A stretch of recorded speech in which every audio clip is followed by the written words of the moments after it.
আমেরিকায় থাকার পর আরেক দেশের প্রধানমন্ত্রীকে ওয়েলকাম মোদি করছে। অদ্ভুত ব্যাপার। এটা একটা কথা হতে পারে? এমনকি ইন্ডিয়ার কিছু কিছু জার্নালিস্ট বলছে কি আওয়ামী লীগ কি মানে বাংলাদেশের মানে বিজেপির আরেকটি শাখা নাকি? অবিশ্বিত, ইন্ডিয়ানরাও বিস্মিত হয়েছে।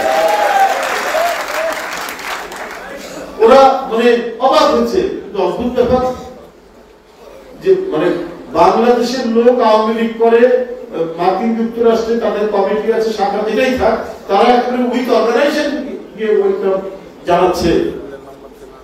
তো এটাতে মানে আমি এর আগেও বলেছি যে শেখ হাসিনা অনুশোচনাহীন, গোটা আওয়ামী লীগই অনুশোচনাহীন বলেই তাদের কোনো লজ্জা শরম নাই। ভিন দেশের তারা এই ধরনের জঘন্য আকুতি করতে পারে। এরপরে ওদের দেশপ্রেম, এরপরে ওরা যদি কখনো কোনো দিক থেকে তারা যদি আবার মানে দেশে সে রাষ্ট্র ক্ষমতায় আসে, ওরা তো শেষ চিহ্নটুকু স্বাধীনতা, সার্বভৌমত্ব, গণতন্ত্রের কোন চিহ্নই রাখবে না। এটা ওরা নিজেরাই প্রমাণ করেছে। বক্তৃতা দিয়ে প্রমাণ করার দরকার নেই, এটা তারা প্রমাণ করেছে। উপস্থিত সুধীবৃন্দ, আমি বক্তব্য দীর্ঘায়িত করবো না। আমাদের সম্মানিত ভারপ্রাপ্ত চেয়ারম্যান আছেন।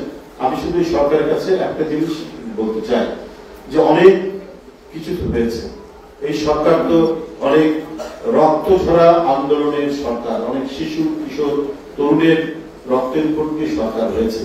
কিন্তু এই সরকার যদি স্রব গতি হতে থাকে তাহলে মানুষের কাছে যে ধরনের প্রশ্নবোধক চিহ্ন আসবে সেটাকে তারা থাকবেন কি করে?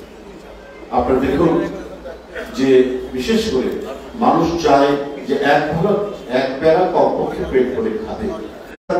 এরপরেও আপনারা যদি দেখেন এলপি সিলিন্ডার, তারপরে আপনার দেশি বিস্কিট, ফলমূল, তারপর মশার ভয়, এর উপরে 15% ভ্যাট বসানো আছে। এর উপর 15% ভ্যাট হয়, তাহলে নিম্ন আয়ের মানুষ আজকে কোথায় কিভাবে জীবনযাপন করবে?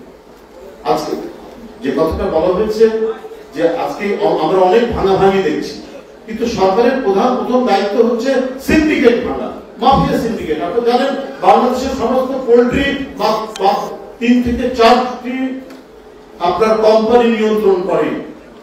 তো সেটা ভেঙে ফেলা যায় না? তাদেরকে কি গ্রেফতার করা যায় না? তো সেটা করছে না। সেটা না করার কারণে আজকে জিনিসপত্রের দাম খুব করে বাড়ছে।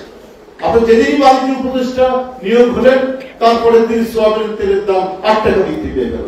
যে 8 টাকা বৃদ্ধি পেল, যে সোয়াবিন তেল বাজার থেকে উধাও হয়ে গেছে, সেই বাজারে আবার সোয়াবিন তেল চলে আসলো। এই কারণে চলে আসলো যে এখন তো টাকার দাম বৃদ্ধি পেয়েছে। তারপরে এর মধ্যে যে সিন্ডিকেটটা যারা কাজ করছে, সেই সিন্ডিকেটটা ওত পেতে বসে আছে, এরা সবাই ধরা ছোঁয়ার বাইরে।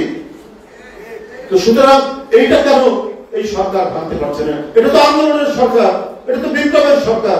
বিপ্লবের সরকারকে আগে এই সমস্ত জিনিসগুলোকে ধরবে, এগুলো তো আগে ভাঙবে, অন্য কিছু ভাঙাভাঙির আগে।